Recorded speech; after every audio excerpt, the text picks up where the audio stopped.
To change in the rules to give others a fighting chance. Today, we will walk in the footsteps of the Russian Bear, one of the greatest athletes across all sports and eras.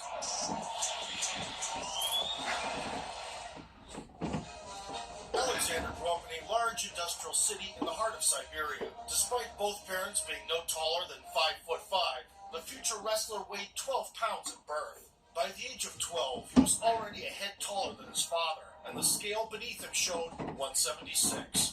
In 1981, the sizable teenager stepped into a Greco-Roman wrestling gym and never deviated from the chosen path. Neither the severe leg fracture suffered in practice nor the pleas of his mother, who burned her son's uniform in a sign of protest, could convince him to abandon the sport.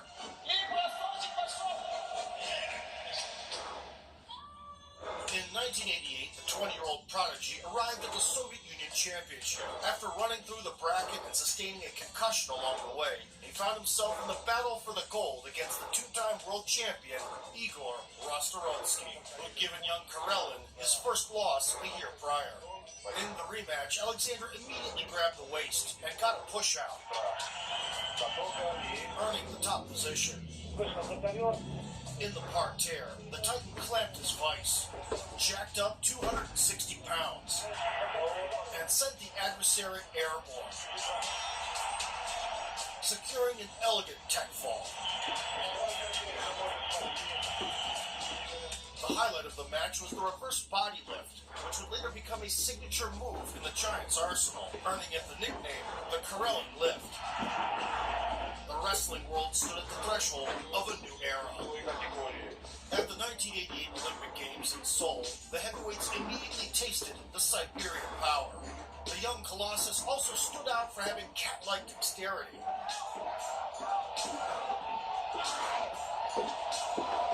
And destroyed anything that moved on the mat. None of his matches on the way to the finals lasted the whole distance.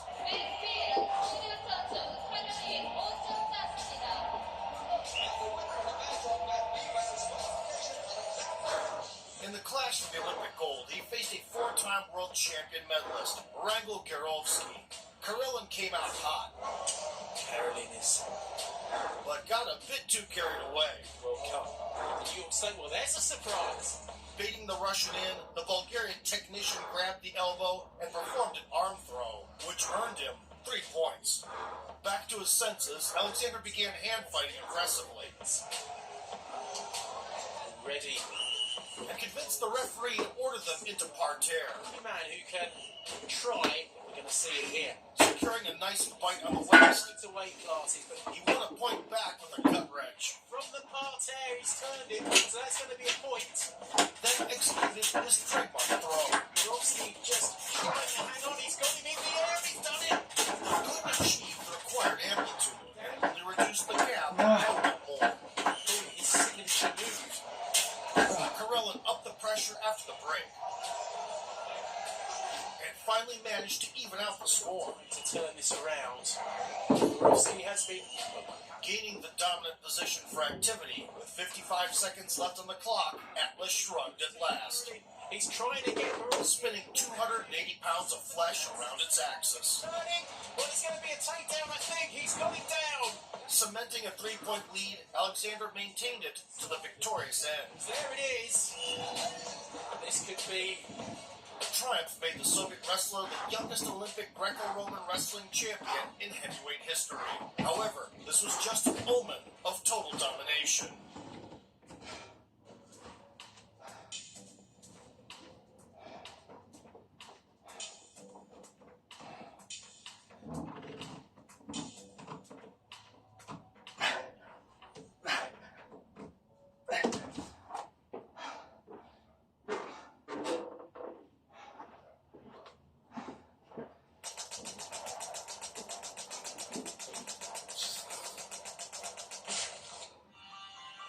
Now, the King had to defend his title in other prestigious tournaments. From 1989 to 91, the already revered Karelin dominated the world stage, unable to find a worthy challenge. When tying up with him, even the mightiest specimen looked like ordinary people. He crushed the opposition exclusively inside the distance in 2 consecutive world championships. And every heavyweight experienced weightlessness courtesy of the reverse body lift.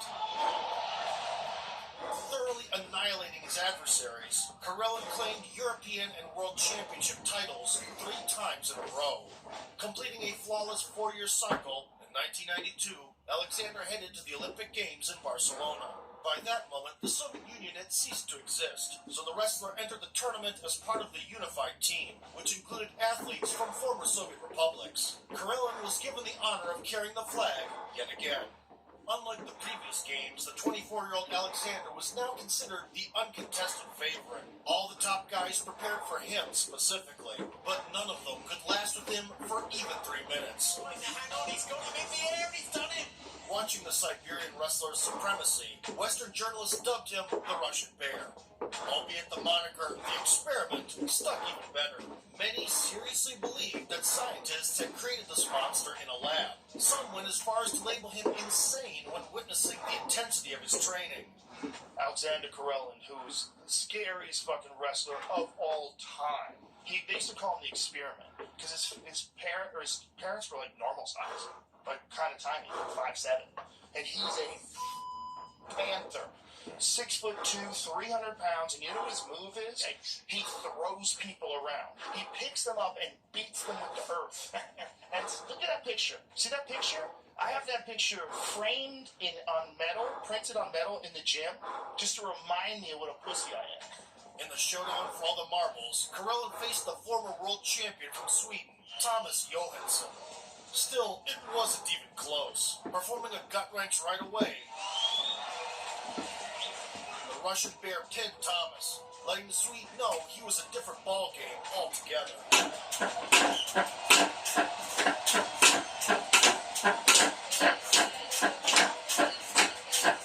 No one offered much resistance. A very quick tournament run for me. 7 minutes in total. Having conquered absolutely everything, the 2-time Olympic champion still did not ignore a single prestigious tournament.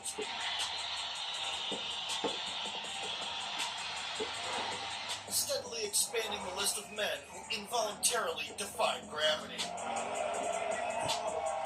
Unfortunately, such a busy schedule led to more injuries, and at the 1993 World Championship, Alexander suffered 2 fractured ribs in the very first match. The Russian team didn't even have a doctor at the time, so he had to go out there without any painkillers. Opponents saw this as a long-awaited opportunity, but even in a compromised state, Karelin had no intention of conceding an inch of the mat. Stoically overcoming the pain, he easily disposed of the main contenders. Reaching the final with authority, the injured Siberian sealed the deal within the first period.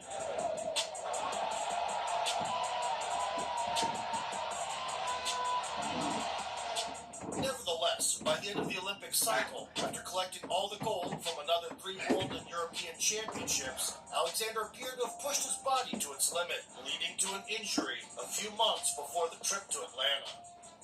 My major pectoralis muscle was torn off. Doctors said I wouldn't be able to lift a spoon with my right arm for a year.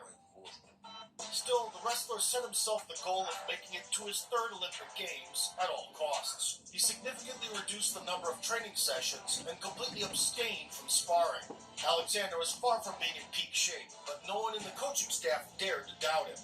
Karelin led the Olympic team for the 3rd time in a row at the opening ceremony. It was evident from the beginning that Alexander struggled to grapple at full strength. The injury didn't allow him to perform the reverse body lift, leaving him without his primary weapon.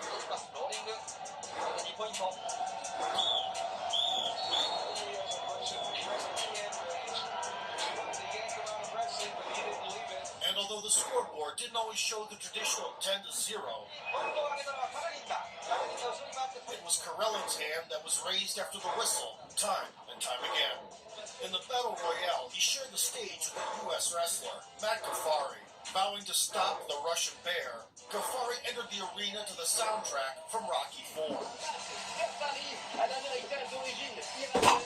The crowd roared as thousands of spectators cheered for their compatriot in unison.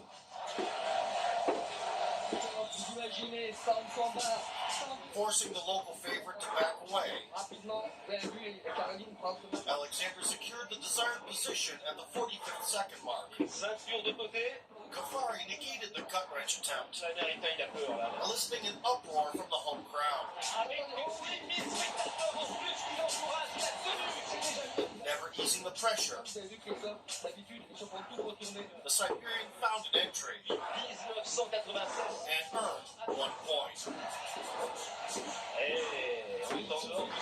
Despite Karellin's continuous attacks,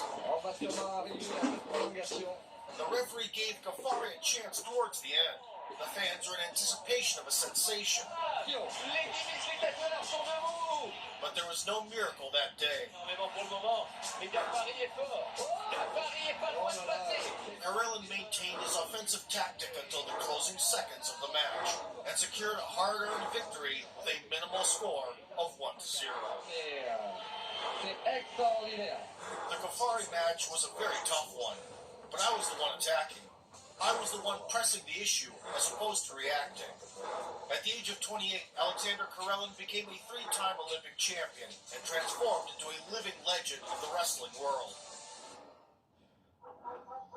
Following yet another triumph, the madman did not slow down, continuing to defend the heavyweight crown with a maniac's zeal. Over the next 3 years, he won every tournament, lapping the sport's cream of the crop. Alexander did not forget the close encounter with Ghaffari, and in their 1998 World Championship finale rematch, the American got eliminated in only a couple of minutes. The Russian Bear kept torturing everyone in that, and the best wrestlers could not score a single point on him for 6 years. Riding an endless wave of wins, Karellin's popularity extended far beyond the realm of his discipline. In 1999, he traveled to Japan to support his friends at an MMA event. A local fighter approached him in a cold manner and challenged him to a mixed rules match. The Russian wrestler knew little about fighting, but didn't refuse. The daredevil's name was Akira Maeda. A pro wrestling star, he began his mixed martial arts career in the early 90s. The Japanese fighter had already had 12 performances under his belt, including a submission win over a USSR Sambo champion.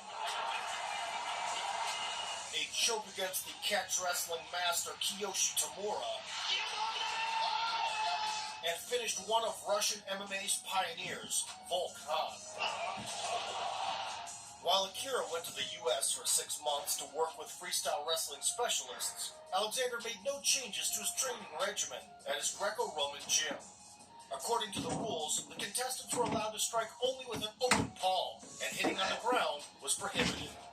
The Karellin-Maeda clash turned into the biggest event in ring's promotion history. The 17,000-seat arena was packed full, and the fighters struggled to make their way to the ring. Yeah.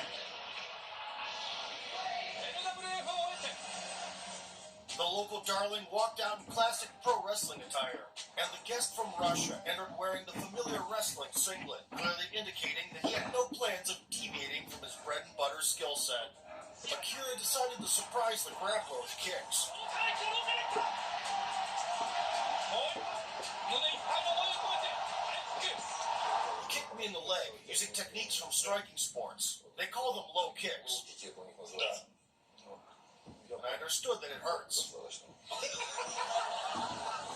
Initially, I thought it was some kind of joke, and I didn't expect to be the one in pain. So I realized it was time to change the trajectory of the fight.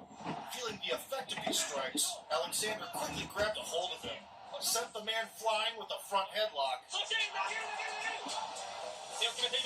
and then diversified the entertainment program. The Russian Bear started setting up the reverse body lift. Horrified 30 by then, and the number of broken ribs had reached a dozen. so he firmly decided that this would be his last showing. The Bear easily bulldozed through the bracket without conceding a single point.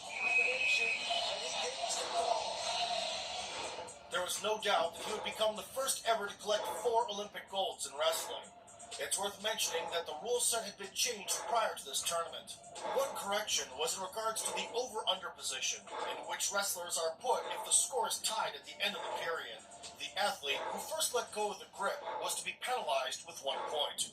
The final hurdle was the U.S. representative, Rulon Gardner, whom Karelin had defeated before. The stout farmer from the backcountry had no significant international achievements other than having a massive 56-inch chest. Participating bout in Olympic wrestling history.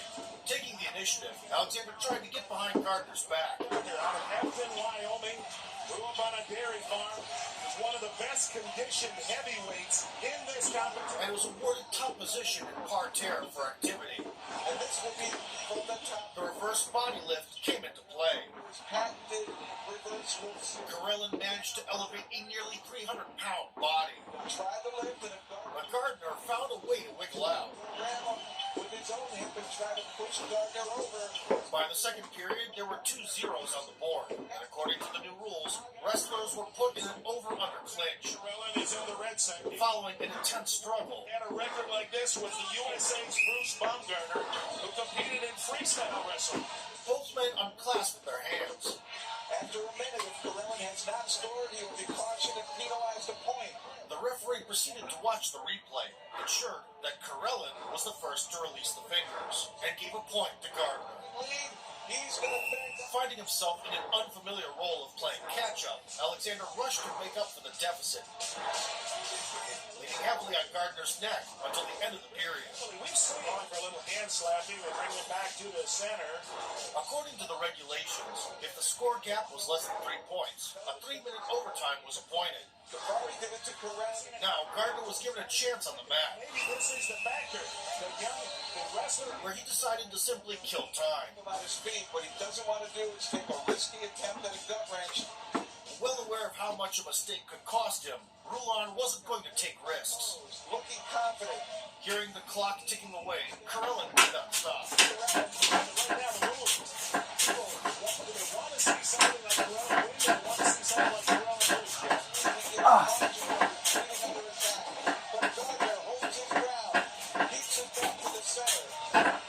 By convincing the referee of Gardner's passivity, the Russian Bear once again gained an advantageous position. He's got to try to make something work in this position because However, the once inevitable throw did not work this time. careful not to Before the final whistle sounded, the Siberian giant lowered his head in shame. It became a battle of wills. The wrestling world just got split into before and after Karelin lost. Running down, there's only 2 seconds to go. That's it. I made a blunder and was out of emotions to turn the match around. I let down the hopes and expectations placed on me. My dad came to support me and a large group of my fellow countrymen. And I lost. I still haven't learned how to comment on this.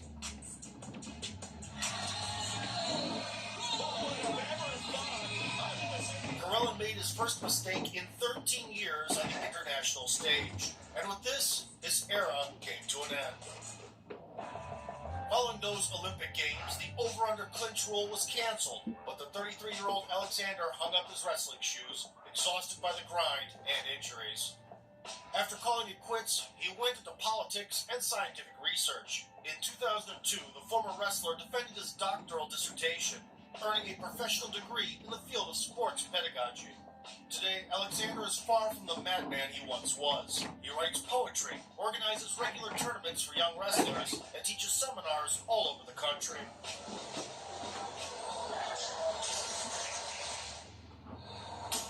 Staying undefeated for 13 years, Karelin amassed a unique collection of titles unimaginable for mere mortals.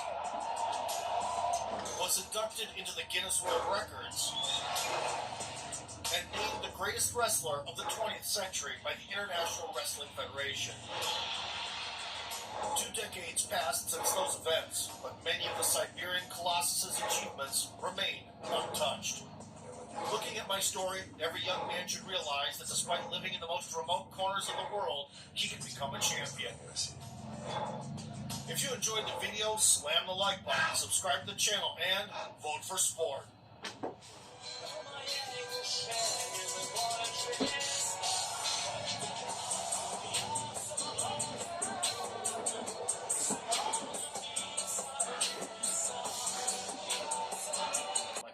Account, etc. But this is not a very efficient way because you don't want to look at 250,000 search results. So one of the most important Google operators that you can use in order to run your search result is putting the text between two quotation marks. So in this case, if I put Saad Sarraj within two quotation marks, Google will only look for this name. It's not going to look for anything else. I hit enter. We can see that right now we have 7,090 search results, which is way less than before, which is why it's very important to use the quotation mark. Now, by looking at the first search result, we can see that we have a LinkedIn account, which is my LinkedIn account, and we can see that the username is Saad Sarraj. So, what we can do is that we can tell Google to look for this username in the URL, and by doing this, we will see where this username is actually used. So, if we say, for example, in URL and then Saad Sarraj, what this is going to do is that it's going to look for this username in the URLs, and we can see that we only have 5 search results. The only account that I have is this one, this LinkedIn account. The others are not mine, but we can see how much effort we have saved. This is why it's very important to use Google operators, because it will narrow down your search result and it will save a lot of time. So another very important operator that you can use is called site, which will search in a specific site. So let's say that you are looking for Saad Sarraj on Facebook. Instead of going to Facebook and search for Saad Sarraj, which is something that you can do, you can actually use Google search engines to do so. But you may ask and say, hey, why would I even go and use Google if I have Facebook? I can just go to Facebook and then search for this person.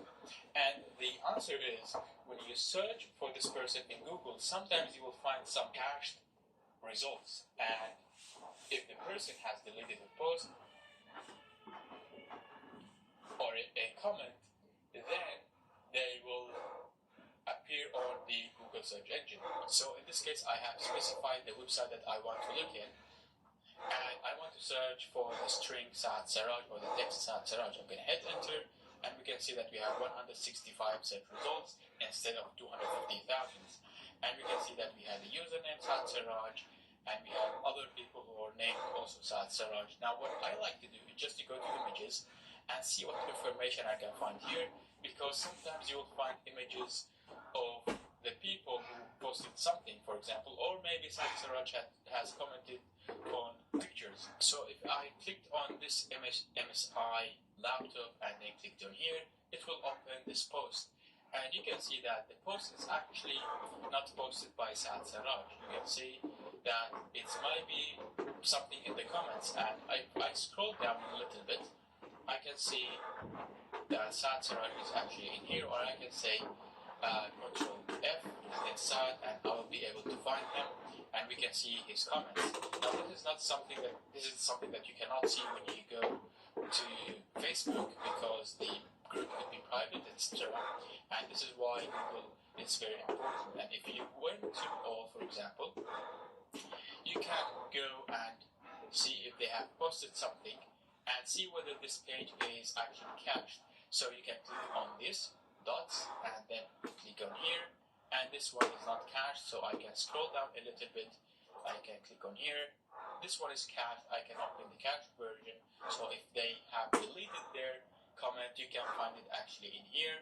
You can see that this is the mobile version. If I scroll down, we can see that he have mentioned somebody called Omar Sharaf. So this is why it's very important to use Google search engine or the Google operator. Now, if you would like to search in multiple websites, what you can do is just say site and then the domain name, or site and then the domain name. In this case, I say look for Saad Sarraj in Twitter or in Facebook.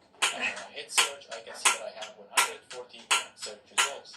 Now, if we look at Saad Sarraj in Twitter, for example, and enter and scroll down, see that we only have like 4 search results. We can see that somebody here like mentioned me or did something. If I click on the post or the URL, it will redirect me to the profile of the person, and I can search in his profile where he mentioned me. As you can see, he mentioned me right here, or I can open the cached version as we have done before, which will make it very easy for me. As you can see, here's the tweet that he did to mention me. Now the second very important Google operator that you need to use is the and. So I'm going to say Saad Siraj and OSINT. So it will only give me search results of this name and this keyword. So since I do OSINT videos, then it's going to show me where this person has appeared with the keyword OSINT.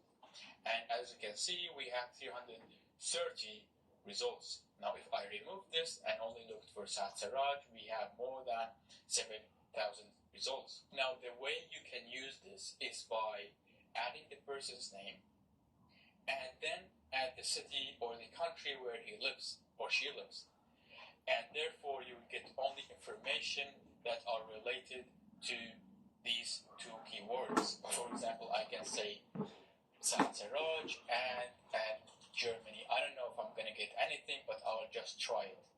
And as you can see, we can only see that we have 5 search results. We can see this is my blog, and this is something that's related to me as well. I found this method very effective because if you have a very popular name like John Smith, then you need to narrow down the search results, because if you didn't do this, you're going to waste a lot of time. The last thing that I would like to show you is the Google Hacking database, and this database contains many Google doors that you can use to find certain information. For example, you can find publicly accessible cameras, you can find maybe databases, and you can find usernames, passwords, everything using the Google Docs. Now in this example, I would like just to show you a demonstration, and here are all the new recently added Google Docs. You can basically just copy it and test them on your own. And in this example, I'm just going to look for online accessible cameras, and one of the Google Docs that I've tried is actually this one. So if we have copied this Google Doc and put it in Google, we can see that it's actually very simple. We're only looking for view.html in the URL and the keyword camera. So let's do this. And here are the search results. And if we open this one, for example, we can see that this is an Axis camera, I believe. And we can wait a little bit and see that this is actually a live camera that we were able to see just by using this Google Doc, and you don't have to enter any password or username to view this camera. And as you can see, we are able to view the footage of this camera without entering any username and password. And here's the challenge for you. If you were able to geolocate this image or this video, then please tell me in the comment section and how you have done it. I'm very interested in this. So that's it for this video. If you liked it and learned something new, don't forget to like and subscribe to the channel. I appreciate this a lot, and Google will just recommend my videos to other people who are interested in OSINT. Thank you so much for watching, and I'll see you soon.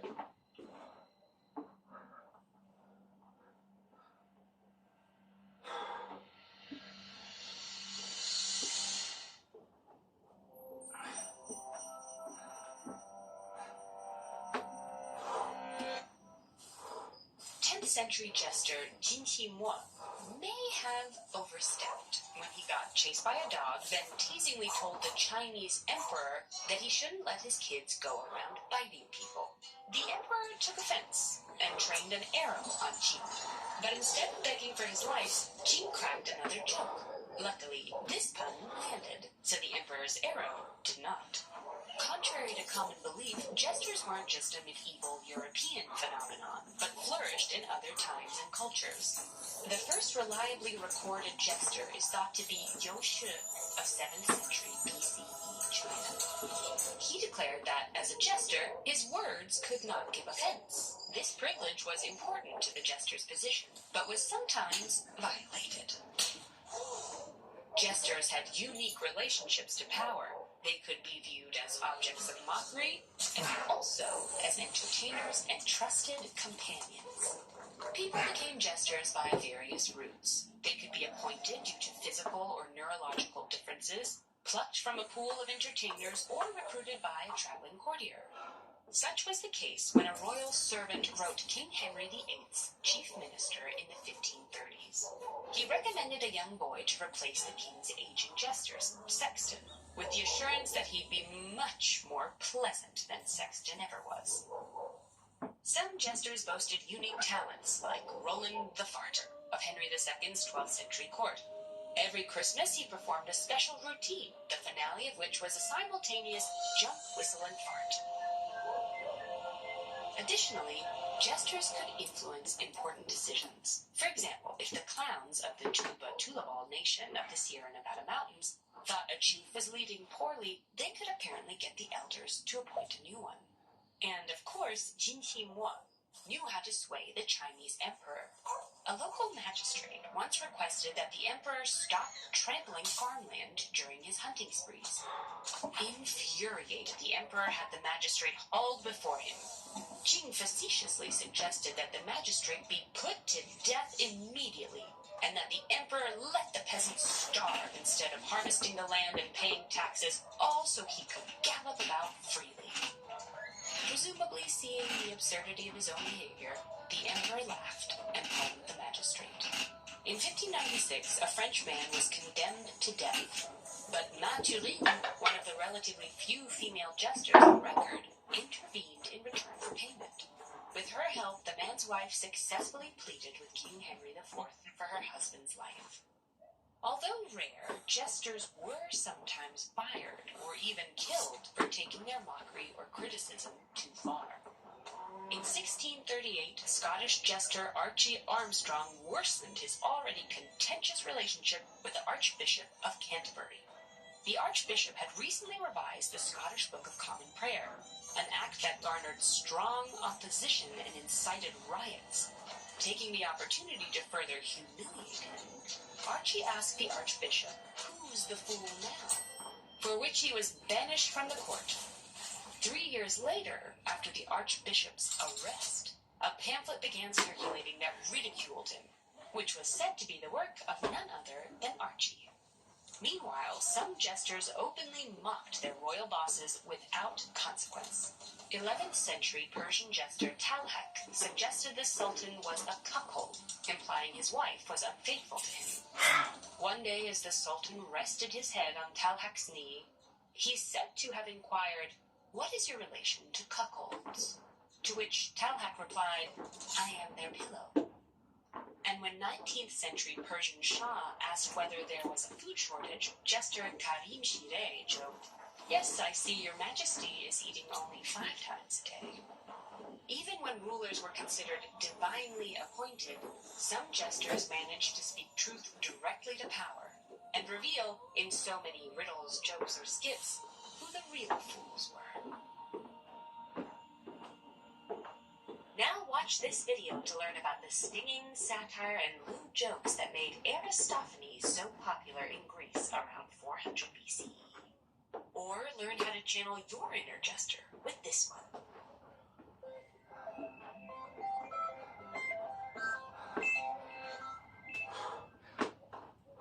It feels like productivity has become the prevailing virtue of our time. We have to get more done forever.